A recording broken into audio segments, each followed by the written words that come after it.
Hello guys, welcome back to my YouTube channel. അപ്പോൾ എല്ലാവരും സേഫായിട്ടും അടിപൊളിയായിട്ടും ഇരിക്കുകയെന്ന് പ്രതീക്ഷിക്കുന്നു. അപ്പോൾ എൻ്റെ വീഡിയോ ആദ്യമായിട്ട് കാണുകയാണ് അല്ലെങ്കിൽ വീഡിയോ കാണുന്നുണ്ട് പക്ഷേ ചാനൽ സബ്സ്ക്രൈബ് ചെയ്തിട്ടില്ലെങ്കിൽ please to consider subscribing to my channel. അതിൻ്റെ അപ്പുറത്തുള്ള ബെല്ലൈക്കണും കൂടി അമർത്താം. എന്നാൽ മാത്രമേ ഞാനിടുന്ന വീഡിയോസിൻ്റെ നോട്ടിഫിക്കേഷൻസും കാര്യങ്ങളൊക്കെ കിട്ടുള്ളൂ. അപ്പോൾ ഇന്നത്തെ വീഡിയോ എന്താണെന്ന് വിചാരിച്ചു കഴിഞ്ഞാൽ, ഞാൻ കഴിഞ്ഞ ദിവസം ഇൻസ്റ്റഗ്രാമിൽ ഒരു സ്റ്റോറി ഇട്ടിരുന്നു. അതായത് അടുത്ത എന്ത് വീഡിയോ വേണം സജഷൻ ചോദിച്ചിട്ട്. അപ്പോൾ ഒരു പുള്ളിക്കാരൻ പറഞ്ഞ് എന്താ പറയുക, how to deal with depression എന്നാണ് പറഞ്ഞത്. സത്യം പറയട്ടെ, എനിക്കറിയാൻ പാടില്ല എങ്ങനെയാണ് ഡിപ്രഷൻ ഡീൽ ചെയ്യേണ്ടത്. ഈ പറഞ്ഞ പോലെ സെഡായി കുത്തിരിക്കാറുണ്ട്, സെൻറ്റടിച്ച് കുത്തിരിക്കാറുണ്ട് എന്നുള്ളതൊക്കെ ശരിയാണ്. പക്ഷേ ഒരു ഡിപ്രഷൻ സ്റ്റേറ്റ് വരെ ഞാൻ പോയിട്ടുണ്ടോ എന്ന് ചോദിച്ചാൽ ഇല്ല എന്നേ ഞാൻ പറയത്തുള്ളൂ. അപ്പോൾ അതെനിക്ക് പറഞ്ഞു തരാൻ അറിയത്തില്ല. അപ്പം ഞാൻ വിചാരിച്ചു, ഓക്കെ, ഞാൻ ഹാപ്പി ആവാൻ അല്ലെങ്കിൽ ഞാൻ മാക്സിമം എൻ്റെ എന്താ പറയുക വിഷമങ്ങൾ കാര്യങ്ങളൊക്കെ കുറയ്ക്കാൻ വേണ്ടി ഞാൻ ചെയ്യുന്ന കുറച്ച് കാര്യങ്ങൾ ഞാൻ നിങ്ങളോട് ഷെയർ ചെയ്യാമെന്ന് ഞാൻ വിചാരിച്ചു. ഇത് ഒരു മോട്ടിവേഷൻ ട്രാക്കിലോട്ട് പോവോ എന്നൊന്നും എനിക്കറിയാൻ പാടില്ല, എനിക്കത് അറിയത്തില്ല. ഞാൻ ചെയ്യുന്ന കാര്യങ്ങൾ, എൻ്റെ പേഴ്സണൽ എക്സ്പീരിയൻസ് അല്ലെങ്കിൽ ഞാൻ ചെയ്യുന്ന കാര്യങ്ങൾ ഞാൻ പറഞ്ഞുതരാം. അപ്പോൾ ഫസ്റ്റ് വണ്ണ് പറഞ്ഞിട്ട് എന്ന് പറഞ്ഞു കഴിഞ്ഞാൽ, നമ്മുടെ ഈ സ്കിൻ കെയർ, പിന്നെ അതുപോലെ ഹെയർ കെയർ, പിന്നെ ബോഡി, ഈ 3 സാധനങ്ങൾ ഞാൻ ശ്രദ്ധിക്കാറുണ്ട് ഇൻ ദ സെൻസ് എന്താ പറയുക, നല്ലൊരു സ്കിൻ കെയർ റുട്ടീന് ചെയ്യാൻ നോക്കാറുണ്ട്. അതേപോലെ തന്നെ ഹെയർ കെയറിന് വേണ്ട, അറിയാലോ എൻ്റെതാ ഈ കോഴിവാല് പോലത്തെ മുടിയാണ്, എനിക്കപ്പോൾ മുടി വളർത്തണം എന്നുള്ള ആഗ്രഹമുണ്ട്. അപ്പം ഞാൻ എന്ത് ചെയ്യും, ഹെയർ കെയറിന് വേണ്ട കാര്യങ്ങൾ അതൊക്കെ ചെയ്യാറുണ്ട്. അതേപോലെ തന്നെ ഞാൻ എക്സസൈസ് എടുക്കാൻ ശ്രദ്ധിക്കാറുണ്ട്. പുറത്തൊക്കെ വണ്ടി കൊണ്ട് സൗണ്ട് കുറച്ച് പോയിക്കൂടെയാകും. അപ്പോൾ അതേപോലെ തന്നെ ഞാൻ എക്സസൈസ് എടുക്കും, എൻ്റെ ബോഡീനെ ഞാൻ ശ്രദ്ധിക്കാറുണ്ട്. അപ്പോൾ ഈ 3 കാര്യങ്ങൾ കൊണ്ട് എനിക്ക് തോന്നിയിട്ടുള്ള ഏറ്റവും വലിയൊരു ബെനിഫിറ്റ് എന്ന് പറഞ്ഞാൽ, ശരിയാണ്, സ്കിന്ന് നന്നാവും, മുടി വലുതാവും, അതുപോലെ ബോഡി വെയിറ്റ് കാര്യങ്ങളൊക്കെ ഐഡിയലായിട്ട് നിൽക്കും. അതിലുപരി ഞാൻ അതിനു വേണ്ടി എന്താ പറയുക ടൈം കണ്ടെത്തുന്ന ടൈമിൽ ഞാൻ ആവശ്യമായിട്ട് കാര്യങ്ങളൊക്കെ ചിന്തിച്ച് എൻ്റെ മൈൻഡ് ഡൗൺ ആക്കുന്നതൊക്കെ ഞാൻ ഒഴിവാക്കും. അപ്പോൾ അതാണ് എൻ്റെ ഒരു ഫസ്റ്റത്തെ ഒരു ടിപ്പ് പോലെ പറയാനുള്ളത്. അതായത് നമ്മൾ ഒരു സ്കിൻ കെയർ, ഹെയർ കെയർ, അതേപോലെ തന്നെ നമ്മുടെ ബോഡീനെ കെയർ ചെയ്യുക, അതായത് ഡെയിലി എക്സസൈസ് എടുക്കുക, അങ്ങനത്തെ കാര്യങ്ങളൊക്കെ ചെയ്ത് കഴിഞ്ഞാൽ ഒരുവിധം എൻ്റെ മൈൻഡ് ഓക്കെ ആക്കാൻ ഞാൻ ചെയ്യുന്ന ഫസ്റ്റ് കാര്യമാണ് അത്. പിന്നെ രണ്ടാമത് എനിക്ക് പറയാനുള്ളത്, നമ്മുടെ ഹോബീസിൽ ഇൻവെസ്റ്റ് ചെയ്യുക. ഹോബീസ് എന്ന് പറയുമ്പോൾ വലിയ ഹോബീസ് ഒന്നും ഞാൻ പറയുന്നില്ല, അതായത് നമുക്ക് ഇൻട്രസ്റ്റ് ഉള്ള എന്തെങ്കിലും ഒരു ഫീൽഡ് അതിൽ നമ്മൾ ഇൻവെസ്റ്റ് ചെയ്യുക. അപ്പോൾ ചിലപ്പോൾ ചിലവർ പറയും, അതായത് എനിക്ക് ഇൻട്രസ്റ്റ് അങ്ങനെ പ്രത്യേകിച്ച് ഇൻട്രസ്റ്റ് ഉള്ള ഒരു സംഭവം ഇല്ല, ഒരു മേഖല ഇല്ല എന്നൊക്കെ പറയും. പക്ഷെ ഉണ്ടാവും, നിങ്ങളൊന്ന് ആലോചിച്ച് കഴിഞ്ഞാൽ തന്നെ ഉണ്ടാവും. അപ്പോൾ എൻ്റെ കാര്യം എടുക്കുകയാണെങ്കിൽ, ഞാൻ ഡൗൺ ആയിട്ട് ഇരിക്കുന്ന ടൈമിൽ ഞാൻ മിക്കവാറും യൂട്യൂബ് വീഡിയോസ് എടുക്കുക, ഇൻസ്റ്റഗ്രാമിൽ റീൽസ് എടുക്കുക, ഇങ്ങനത്തെ പരിപാടികളൊക്കെ ഞാൻ ചെയ്യും. കാരണം എന്ന് പറഞ്ഞാൽ എനിക്ക് അത്യാവശ്യം ഇൻട്രസ്റ്റ് ഉള്ളൊരു ഏരിയ ആണത്.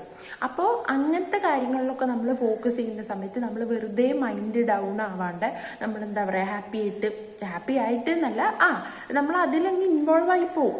അപ്പം ഇങ്ങനെ അധികം ഇങ്ങനെ എന്താ പറയുക മൈൻഡ് ഡൗൺ ആയി ഡള്ളായിട്ട് ഇരിക്കൂല.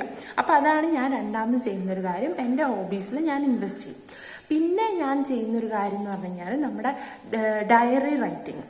അതായത് ഞാൻ എന്താ പറയുക പണ്ടാറടങ്ങി കുത്തിരിക്കുകയാണെങ്കിൽ ഞാൻ ഒരു ഡയറി എടുത്തിട്ട് ഞാൻ അതിരുന്ന് എഴുതും. ലൈക്ക് എന്താണ് എൻ്റെ പ്രശ്നം എന്നുള്ളത് ഞാൻ എഴുതി, എന്താ പറയുക എനിക്കിപ്പോൾ ആരോടെങ്കിലും ദേഷ്യമോ അല്ലെങ്കിൽ എനിക്ക് എന്തെങ്കിലും വിഷമോ കാര്യങ്ങളൊക്കെ ഉണ്ടെങ്കിൽ ഞാൻ ഡയറിയിൽ എഴുതിക്കും. കുറച്ച് കഴിയുമ്പോൾ ഞാനങ്ങ് സെറ്റാവും. അതൊക്കെ എഴുതി ലൈക്ക് എൻ്റെ എന്താ പറയുക എൻ്റെ ഇമോഷൻസ് മൊത്തം ഞാൻ ആ ഡയറിയിൽ എക്സ്പ്രസ് ചെയ്ത് കഴിയുമ്പോൾ ഞാൻ സെറ്റാവും. അപ്പോൾ എനിക്ക് ഈ ഡയറി റൈറ്റിംഗ് പണ്ട് മുതലേ ഉള്ളൊരു ശീലമാണ്. പക്ഷെ അതെനിക്ക് ഭയങ്കര എഫക്റ്റീവായിട്ടും ഭയങ്കര ഹെൽപ്ഫുള്ളായിട്ടും തോന്നിയിട്ടുള്ളൊരു കാര്യമാണ്. പിന്നെ ഉള്ളൊരു കാര്യം എന്ന് പറഞ്ഞു കഴിഞ്ഞാൽ, ഈ ഫുൾ ടൈം ഫോൺ നോക്കിയിരിക്കുക അല്ലെങ്കിൽ ഫുൾ ടൈം സ്ക്രീൻ ടൈമിൽ ഇൻവെസ്റ്റ് ചെയ്യാണ്ട് നിങ്ങൾ അതൊക്കെ ഒന്ന് മാറ്റി വെച്ച് വേറെ എന്തിലെങ്കിലുമൊക്കെ ഇൻവോൾവ് ആവാൻ നോക്കുക. പിന്നെ അതേപോലെ തന്നെ നിങ്ങളുടെ വീട്ടുകാരോടും കൂട്ടുകാരോടൊക്കെ ഇൻട്രാക്ട് ചെയ്യുക, അവരുടെ കൂടെ ഒന്ന് പുറത്ത് പോവുക, അങ്ങനത്തെ കാര്യങ്ങളൊക്കെ ചെയ്യുന്നത് എന്താ പറയുക നല്ലതായിട്ട് എനിക്ക് തോന്നിയിട്ടുണ്ട്. പിന്നെ അതേപോലെ തന്നെ ഇപ്പോൾ എൻ്റെ വീട്ടിലൊക്കെ എന്ന് പറഞ്ഞു കഴിഞ്ഞാൽ, ഞങ്ങൾ ഫുഡ് കഴിക്കുമ്പോൾ ഒരുമിച്ചിരുന്നാണ് ഭക്ഷണം കഴിക്കാറ്. ഇപ്പോൾ ബ്രേക്ക്ഫാസ്റ്റ് ആയിക്കോട്ടെ, ബ്രേക്ക്ഫാസ്റ്റ് ചിലപ്പോൾ ഒരുമിച്ചാവില്ല, കാരണം ഞാൻ എണീറ്റ് വരുമ്പോൾ 12 മണിയാവും. അപ്പോൾ ഈ ലഞ്ച് ടൈം ആവും. അപ്പോൾ ഈ ലഞ്ച് ആയിക്കോട്ടെ, ഡിന്നർ ആയിക്കോട്ടെ, ഇതൊക്കെ ഞങ്ങൾ ഒരുമിച്ചിരുന്നാൽ കഴിക്കുക. അപ്പോൾ ഒരുമിച്ചിരുന്ന് കഴിക്കുമ്പോൾ നമ്മൾ ഓരോ കാര്യങ്ങളൊക്കെ പറഞ്ഞ് കഥയൊക്കെ പറഞ്ഞ്, അതേപോലെ ടി വി ഒക്കെ കണ്ട് അങ്ങനെയൊക്കെയാണ് ഞങ്ങൾ ഇതാക്കാറില്ല. അപ്പോൾ ഈ പറഞ്ഞ പോലെ തന്നെ ഫുൾ ടൈം ഈ സ്ക്രീൻ ടൈമിൻ്റെ മുന്നിൽ ഇരിക്കാണ്ട് ആൾക്കാരോടൊക്കെ ഇൻട്രാക്ട് ചെയ്യുക, വീട്ടുകാരോടും കൂട്ടുകാരോടൊക്കെ ഇന്ന് ഇൻട്രാക്ട് ചെയ്താൽ തന്നെ നമ്മുടെ മൈൻഡൊക്കെ ഏകദേശം ഒന്ന് സെറ്റാവും. പിന്നെ വേറെ ഒന്നെന്ന് പറഞ്ഞാൽ, നമ്മൾ വേറൊരാളായിട്ട് നമ്മളെ കമ്പയർ ചെയ്യാൻ ഇരിക്കാണ്ടിരിക്കുക.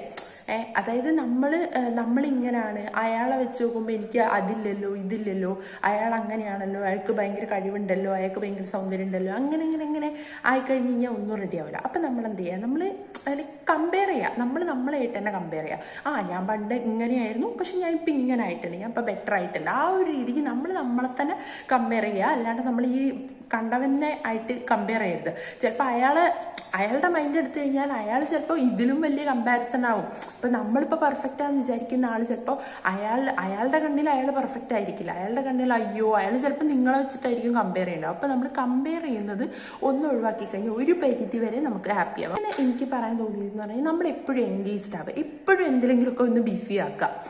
ഇപ്പോൾ എന്താ പറയുക, ബിസി ഇൻ ദ സെൻസ് എപ്പോഴും എന്താ പറയുക എന്തെങ്കിലും എഴുതാ പഠിക്കുക, അതല്ല ഞാൻ ഉദ്ദേശിച്ചത്. എന്തെങ്കിലും ഇപ്പം ഈ പറഞ്ഞ പോലെ തന്നെ റീൽസ് എടുക്കുക, എൻ്റെ കാര്യം കേട്ടോ ഞാൻ പറഞ്ഞത്, റീൽസ് എടുക്കുക, അല്ലെങ്കിൽ ഇപ്പോൾ ചിത്രം വരയ്ക്കുന്ന ആളാണെങ്കിൽ ചിത്രം വരയ്ക്കുക, പിന്നെ എഴുതുന്ന ആളാണെങ്കിൽ എഴുതുക. അങ്ങനെ എന്തെങ്കിലുമൊക്കെ ബിസി ആക്കിയിട്ട് നമ്മളെപ്പോഴും ബിസി ആവുക.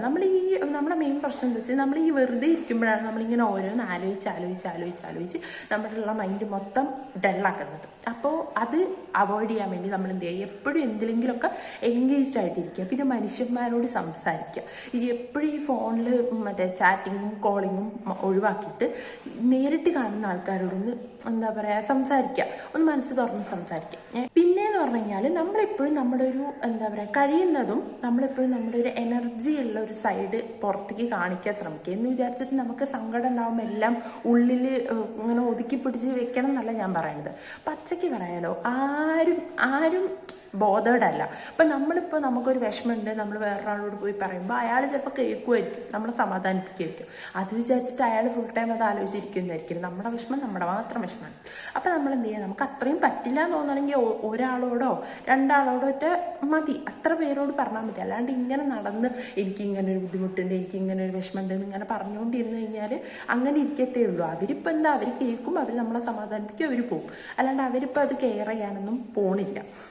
അപ്പോൾ പിന്നെ അതേപോലെ തന്നെ ആൾക്കാർ മൈൻഡിൽ എന്താ വിചാരിക്കുന്നത് നമുക്കറിയില്ല. ചിലപ്പോൾ നമ്മൾ എന്താ പറയുക നമ്മുടെ വിഷമങ്ങളൊക്കെ അത്ര ഇതായിട്ട് പറഞ്ഞിട്ട് ചിലപ്പോൾ അവർ വിചാരിക്കണം ഓക്കെ അങ്ങനെ തന്നെ വേണം, അത് കുറച്ച് ഓവറായിരുന്നു, അല്ലെങ്കിൽ ഓൻ കുറച്ച് ഓവറായിരുന്നു എന്നുള്ള ആ ഒരു സംഭവമായിരിക്കും അവർ വിചാരിക്കുന്നുണ്ടാവും. അപ്പോൾ അതുകൊണ്ട് തന്നെ നമുക്ക് അത്രയും ട്രസ്റ്റ് ഉള്ള അല്ലെങ്കിൽ അത്രയും ഇതുള്ള ഒരാളോട് മാത്രം അതന്നെ എന്താ പറയുക, നമുക്ക് അത്രയും പറ്റില്ല എന്ന് തോന്നുകയാണ്, അല്ലെങ്കിൽ നമുക്ക് ഒരാളോടൊരു കാര്യം ഷെയർ ചെയ്യണം തോന്നുകയാണെങ്കിൽ മാത്രം പറയാം. അല്ലാത്ത പക്ഷം നമ്മൾ കഴിയുന്നത് എപ്പോഴും ഹാപ്പി ആയിട്ട് ചില്ലായിട്ട് നമ്മുടെ എന്താ പറയുക നമ്മുടെ ഫുൾ എനർജി എല്ലാവരും കാണിക്കാൻ ശ്രമിക്കാം. അപ്പോൾ എന്താ അവർക്കും നമ്മളെ കാണുമ്പോൾ ഇവളാൾ കൊള്ളാലും അല്ലെങ്കിൽ ഇവനാൾ കൊള്ളാലും എന്നുള്ള ആ ഒരു ഇത് വരും. അപ്പോൾ ലൈക്ക് നമ്മളിപ്പോൾ എപ്പോഴും ഇങ്ങനെ വിഷമിച്ച് നമ്മളിങ്ങനെ ഒരുമാതിരിയൊക്കെ നമ്മൾ ഇരുന്ന് കഴിഞ്ഞാൽ ആൾക്കാർക്ക് നമ്മളോടുള്ളൊരു എന്താ പറയുക ഇതെന്തോന്നത് എപ്പോഴും ഇങ്ങനെ വിഷമിച്ച് എപ്പോഴും സെൻറ്റിയായിട്ട് നടക്കുന്നത് എന്നുള്ള ഒരു ആറ്റിറ്റ്യൂഡ് വരും. അപ്പോൾ അതൊക്കെ കളഞ്ഞിട്ട് എപ്പോഴും നല്ല ചിരിച്ച് കളിച്ച് അടിച്ച് പൊടിച്ച് നടക്കാം. അപ്പോൾ ഇത്രയും കാര്യങ്ങളൊക്കെയാണ് ഞാൻ എൻ്റെ ലൈഫിൽ ഞാൻ എന്താ പറയുക ഹാപ്പി ആവാൻ വേണ്ടിയിട്ട് അല്ലെങ്കിൽ ഹാപ്പി ആവാനൊക്കെ എന്നെ ഹെൽപ്പ് ചെയ്യുന്ന കുറച്ച് കാര്യങ്ങൾ.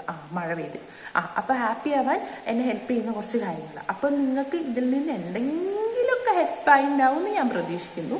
അപ്പോൾ എന്തായാലും വീഡിയോ ഇഷ്ടമായാൽ ലൈക്ക് ചെയ്യുക, ഷെയർ ചെയ്യുക, കമൻറ്റ് ചെയ്യുക, തൊട്ടപ്പുറത്തുള്ള ബെല്ലൈക്കണും കൂടി അമർത്തുക. ബൈ.